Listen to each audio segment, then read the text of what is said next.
I'm gonna put some dirt in your eye.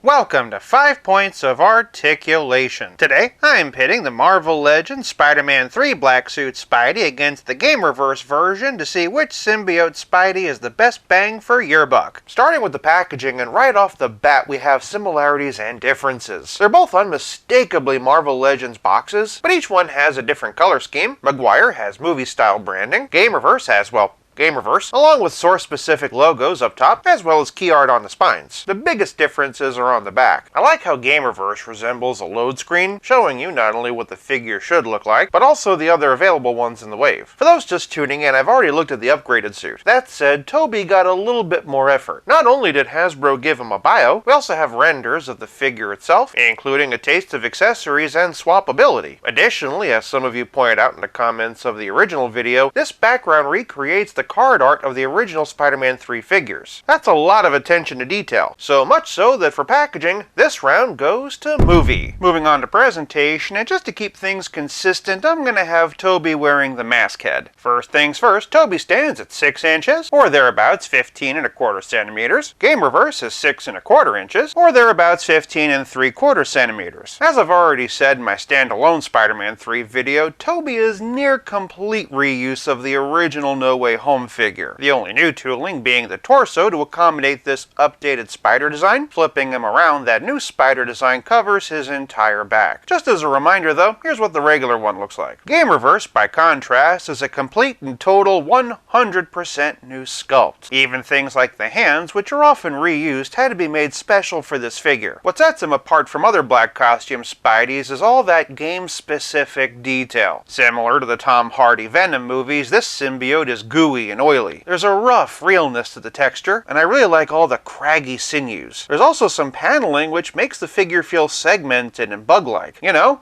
like a spider. Those details run down the length of his legs and add lots of visual variety, turning him around, and they did not skimp out on the details back there. That brings us to his spider. One thing I like about the GamerVerse design is that with all the tweaks it made, it stuck to that classic symbiote spider design. If you haven't seen, friend of the channel Godzilla Mendoza did a great video talking about the history of this logo. What I like about this figure, as opposed to other black costume Spideys, is that it's actually sculpted. The downside of that is that in some spots the paint is a little sloppy. Paint detail being the only other thing that really separates these two. Both figures were cast in black plastic, but the GamerVerse version has very limited paint apps. Specifically the white eyes, the aforementioned logo, and these chevrons on the backs of his hands. Movie Peter has a bit more of a premium paint job. Not only are the eyes white, but they're actually a pearlized finish to make them feel like actual lenses. Beyond that, you have the painted web lines. I've said before, I really wish that the No Way Home figure had darker web lines, but here that silver really stands out nicely against the black. In fact, both do such a good job of capturing their source material. For presentation, this round is a draw. If you're enjoying this video so far, do me a favor and give it a like. If you want to support my channel so I can make even more content, link to my coffee in the description below. Moving on to Poseability, and the differences here are a bit more striking. Working our way top down though, and both web heads are on dumbbell joints, neither one of them can look up as high as I'd like for a Spider-Man. For perspective, and here they are looking straight, and here they are looking down, which is pretty much the same. The benefit of a dumbbell is that both figures have a pretty decent amount of tilt. Tobey may be having a slight edge, and both can look all the way around. Moving on down, and our first major difference is that Movie can raise his arm over 90 degrees, whereas GamerVerse doesn't even clear 90. Not only that, but while both do get complete rotation at the shoulder, Tobey can move his arms forward and back thanks to butterfly joints, whereas GamerVerse cannot. Generally speaking, I feel like all Spider-Man figures should have a butterfly, but given the oversized symbiote spider logo, I do understand why they did it this way. Well, that and budgeting. Working our way down the arm though, and both do have bicep swivel, as well as pinless double jointed elbows, with GamerVerse having the deeper bend, and wrists that can swivel and hinge either up or down. Moving to the middle, and both figures have diaphragm joints and upside down ab crunches. They both have pretty much 90-degree backwards bends, which is incredible. Only thing I'll note note though is on Tobey the web detail ends. By contrast, and here standing straight, and here we have the hunch forward, which is equivalent and exceptional. I've got to say the diaphragm U-joint combo has become my favorite ab articulation. Both have side-to-side tilt, and the diaphragm gives them twist. Below the waist, and both figures have ball-jointed hips, but in another pretty big difference between the two, Tobey has drop-down hinges. Despite that though, and GamerVerse actually has the higher kick. He's also got the deeper split, reinforcing my opinion that drop-down hinges really aren't all they're cracked up to be. As long as the welds for your leg joints are cut properly, you don't really need them. Either way, and both web heads have thigh cut, pinless double-jointed knee with pretty similar bends, as well as ankles that can hinge and pivot, but GamerVerse benefits from boot cut. Even so, and between the butterfly joints and arm raise, for Poseability, this round goes to movie. Moving on to Playability, and once again we have some similarities, but also a couple of big differences. First, and let's talk about the hands. Each Spidey comes preloaded with a pair of fists. Each one also includes a pair of wall crawlers and a pair of web-spinning thwip hands. In my humble opinion, this is the bare minimum number of hands that every Spider-Man figure should come with. And as long as we're talking about web spinning, GamerVerse comes with this symbiotic web-spun tendril. We see that Todd McFarlane-inspired spaghettification running throughout, but I also like the little branches and offshoots making it feel alive. Now there is this hoop at the end. In the absence of any kind of accessory holding hands, the promotional images have him holding it like this, and that's certainly one option. One thing the promotional images don't point out, however, is this little hook on the other end. It does a great job of hooking underneath the fingers on the fist hand, so if you wanted to, you could suspend them like this. Now the movie figure has that alternate Tobey Maguire head, and I gotta say, after so many releases, I'm really surprised we don't have a GamerVerse Peter Parker yet. Not that you couldn't use a comic book option, of course. The 2-pack versions look pretty good on this body, and of course the maximum Peter Parker head,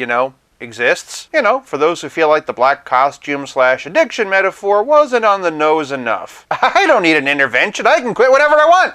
Now, as long as we're talking about heads, I just want to say I am not going to be doing any head swaps with this figure. Because of all of these extra game-specific details, it's just not going to match with anybody, and I can't think of any other heads that would match with this. Lastly though, and the movie version comes with this fun, gooey sidekick. Yes, the paint job is a bit messy, but I love all the little teeth, and it really feels like a devil whispering in his ear. Date Bryce Dallas Howard. But I love MJ. I promise it's gonna be better for your career. Plus she's gonna have that Star Wars and Jurassic World money. With that, I could afford to fix my own door. As I said previously, you can use this on other black costume Spider-Man figures, which is pretty cool. Go to rehab. But Playability is more than just accessories, it's also about how well your figure plays with others. Starting with movie, and we've already looked at the No Way Home figure, but for just a couple others, here's the original 2002 version by Toy Biz, and the recent Mafex release. As for some black costume side-by-side comparisons, here we have the retro card, Secret Wars, which seems to scale better with Tobey, and Mafex, which also benefits from a sculpted-on logo. For more black costume goodness, I just got this bootleg. The box is modeled off of Mezco, but the figure is modeled off of Amazing Yamaguchi. Make sure you're subscribed because this is a video you are not going to want to miss. Black costume Spider-Man means that Venom can't be too far away, and while I might not have the original movie version, I do have this gooey accessory, though for something bigger I do have the 8-inch scale Unleashed 360 version. Kicking it over to comics though, and here's the Sandman Wave, which is the same body they'd later use for the Monster Wave version. Next up is the Walmart exclusive, which shares a lot of tooling with the Amazon 3-pack, but for the comparison I've been the most curious about, and here we have King in Black. I've particularly wanted to see how it looks with GamerVerse because of that slimy texture. That said, for something similarly gooey, you might like the single-carded Deluxe Monster Venom, but of course I'd be remiss if I didn't bring out the actual GamerVerse Venom that's part of this wave. Golly, he's big, scaling back down to a symbiote of smaller stature, and I want to look at Carnage. Specifically, the Monster Venom Wave version, along with the Absolute version from the Venom Pool Wave, Absolute because he's made of vodka, and the larger-than-life Let There Be Carnage movie version, which I think looks great with GamerVerse. And honestly, since Tobey never got a Carnage, this is fine for me too. For my only other Spider-Man game GamerVerse figures, and here we have Miles Morales. Here's Miles in the upgraded suit, also part of this wave, bringing us to the upgraded suit of Peter Parker and other Spider-Man figures. Now, I never did get the updated version of this guy, but similar to that amazing Yamaguchi knockoff, I did recently pick up this bootleg, so keep your eyes peeled for that video too. What I do have is the Marvel Select version, and at this point you can probably guess I've got something fun cooking. Shameless plugs out of the way, and moving us squarely to red and blue web heads, here we have Retro Card, the all-pinless Renew Your Vows 2-pack, one of my favorites, the Amazing Friends 3-pack, the all-new 90s-inspired Maximum Spidey, and for just a bit more sculpted detail, the Mafex. For a relative scale comparison, here are our black suit Spider-Man with Pizza Spidey and the Spectacular Spider-Man, and as always, here they are with Stealth Iron Man. Also, don't worry, I have not forgotten about this Versus. It's just that between the GamerVerse wave, Superman movie, and Fantastic Four, First Steps, there's just a lot of stuff lately I've been needing to prioritize first. And that's to say nothing of some really cool new things McFarlane sent me that I have to get to. Long story short, not only is this Versus coming, I'm also going to throw in a mystery 5th figure to really make it worth the wait. Back on task though, and what I really wanted to know is if I could use this figure on my comic book shelf. For me, what it really all boils down to is your other symbiotes. If your Venom and Carnage are a bit more streamlined, then the over-detailed GamerVerse version probably is going to stick out too much. On the other hand, it looks fantastic with Absolute Carnage and King and Black Venom. Just keep in mind that other symbiotes aren't quite so detailed. Personally, I'm hoping that Hasbro gives us a new and improved GamerVerse version of Scream, but for now, if you want GamerVerse to work in your comic collection, this is your best bet. Tobey gets an edge for that symbiotic extra you can put on other figures, and GamerVerse gets an edge for being able to do double duty in your comic book display. For playability, I'm calling this round another draw. This leaves us nothing left to discuss but the price. Spider-Man 3 is a fan channel exclusive and retails for $30 despite being the third time Hasbro's used this body. While the No Way Home carded wave did include an alternate head, this one has 2 extra hands and also the Venom piece. Whether that's enough to justify a $5 price hike, I couldn't tell you. What I can tell you is that GamerVerse is all new, including new hands, webbing, and limited reuse potential, all for $24.99. For price, this round goes to Game, but the battle goes to Tobey Maguire 4-3. Agree? Disagree? Sound off in the comments below. And for more Black Costume Spider-Man videos, check out one of these. Until next time, play nice and have fun. First things first, Tobey stands at, nope. First, and let's talk about the hands.